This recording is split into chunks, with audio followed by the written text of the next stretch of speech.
ये कहानी किसी ऑर्डिनरी डिटेक्टिव की नहीं है, बल्कि दुनिया के सबसे फेमस डिटेक्टिव शर्लॉक होम्स की छोटी बहन की कहानी है। ये कहानी शुरू होती है एनोला से, जो डायरेक्टली ऑडियंस से बात करते हुए अपने लाइफ के बारे में बताती है। वो कहती है कि बचपन से ही उसकी माँ ने उसे घर पर पढ़ाया, साइंस सिखाई, पजल सॉल्व करना सिखाया, फेंसिंग और आर्चरी तक सिखा दिया था। एनोला की जिंदगी काफी अलग और एडवेंचरस चल रही होती है, लेकिन उसके 16th बर्थडे की सुबह सब कुछ बदल जाता है। जब वो उठती है तो उसकी माँ अचानक गायब मिलती है। ना कोई गुड बाय, ना कोई एक्सप्लेनेशन, बस कुछ गिफ्ट और एक फ्लावर बुक छोड़कर वो कहीं चली गई होती है। अब एनोला के पास सिर्फ एक ऑप्शन बचा है, अपने माँ को ढूंढना। इसी वजह से वो अपने दोनों बड़े भाइयों से मिलने जाती है। पहला है लीजेंडरी डिटेक्टिव शर्लॉक होम्स और दूसरा है उसका स्ट्रिक्ट और एरोगेंट बड़ा भाई माइक्रॉफ्ट होम्स। शर्लॉक को देखकर एनोला खुश तो होती है, लेकिन माइक्रॉफ्ट को देखकर उसका मूड खराब हो जाता है। माइक्रॉफ्ट को लगता है कि एनोला की अपब्रिंगिंग बिल्कुल गलत हुई है। उसके हिसाब से लड़कियों को इंडिपेंडेंट नहीं बल्कि प्रॉपर लेडी बनना चाहिए। इसीलिए बिना एनोला की मर्जी से वो उसे एक स्ट्रिक्ट स्कूल भेजने का फैसला कर लेता है। यहीं से स्टोरी का पहला कॉन्फ्लिक्ट शुरू हो जाता है। एनोला को समझ आ गया कि वो अगर यहाँ पर रुकी तो उसकी जिंदगी के डिसीजंस दूसरे लोग लेने लगेंगे। लेकिन उसकी माँ ने उसे बचपन में एक बात सिखाई थी कि जिंदगी में दो रास्ते होते हैं, एक वो जो तुम खुद बनाते हो और दूसरा वो जो दुनिया तुम्हारे लिए चुन लेती है। और एनोला पहला यानी अपना खुद का रास्ता बनाना चाहती है। अपनी माँ के छोड़े हुए क्लूज को डिकोड करके उसे सीक्रेट मनी और एक हिडन मैसेज मिलता है। तब वो लड़के का कपड़ा पहनकर घर से भाग जाती है और खुद इन्वेस्टिगेशन शुरू कर देती है। ट्रेन में सफर करते वक्त एनोला की मुलाकात एक अजीब लड़के से होती है। उसका नाम है ट्यूविक्स बरी। इस लड़के का नाम थोड़ा मुश्किल है, तो आगे हम उसे ट्यूकी बुलाएंगे। ट्यूकी कोई आम लड़का नहीं होता, वो एक यंग लॉर्ड होता है जो अपने घर से भाग रहा होता है। शुरू में एनोला उसकी हेल्प करना नहीं चाहती, लेकिन कुछ ही देर बाद एक डेंजरस एसासिन उसके पीछे पड़ जाता है। अब एनोला के पास चॉइस होती है कि वो अपनी माँ को ढूंढे या फिर एक बेकसूर लड़के की जान को बचाए।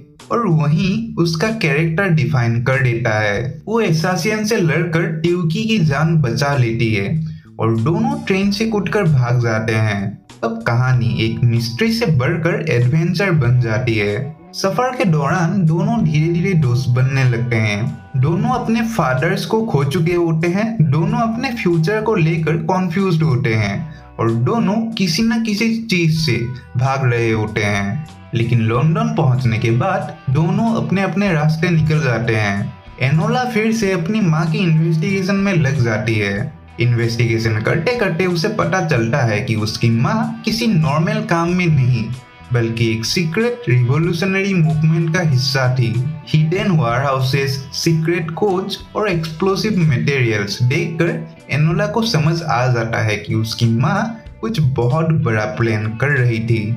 लेकिन इसी बीच एसासियन फिर से लौट आता है और इस बार वो एनोला को मारने की कोशिश करता है। बड़ी मुश्किल से बचकर निकलने के बाद एनोला रियलाइज करती है कि अगर ट्यूकी जिंदा नहीं रहा तो उसकी माँ का मिस्ट्री सॉल्व करने का कोई मतलब नहीं बचेगा। इसीलिए अब वो अपना फोकस ट्यूकी को बचाने पर लगा देती है। जैसे जैसे इन्वेस्टिगेशन आगे बढ़ती है, एनोला को शॉकिंग ट्रूथ पता चलने लगता है। ट्यूकी के फादर की डेथ एक्सीडेंट नहीं थी।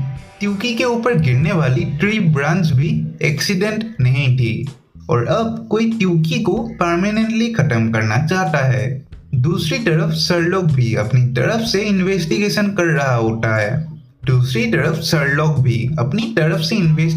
रहा होता है। लेकिन धीरे धीरे उसे एहसास होने लगता है कि उसकी छोटी बहन उससे भी एक स्टेप आगे चल रही है।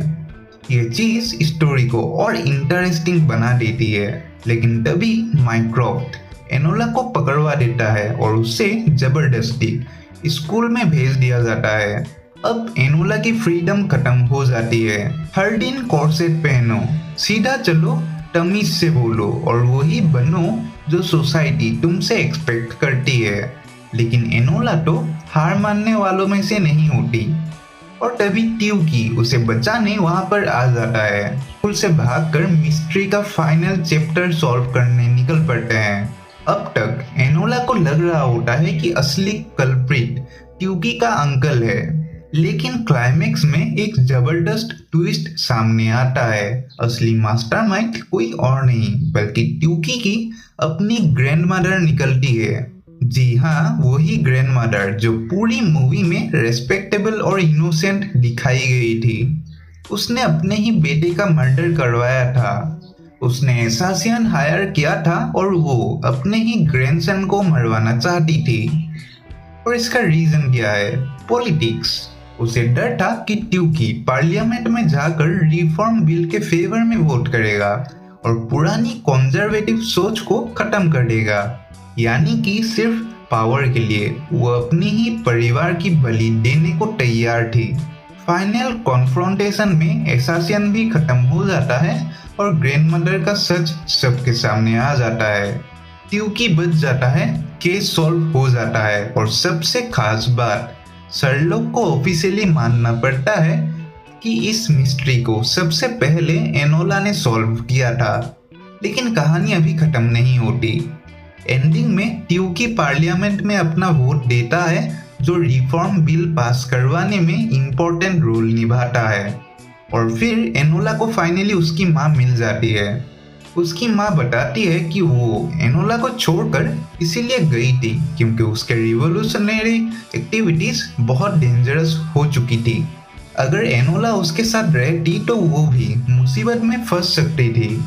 उसकी माँ अपने बेटी को देखकर प्राउड करती है और एनोला भी समझ जाती है कि कभी कभी प्यार का मतलब पास रहना नहीं बल्कि किसी को अपना रास्ता खुद ढूंढने देना भी होता है।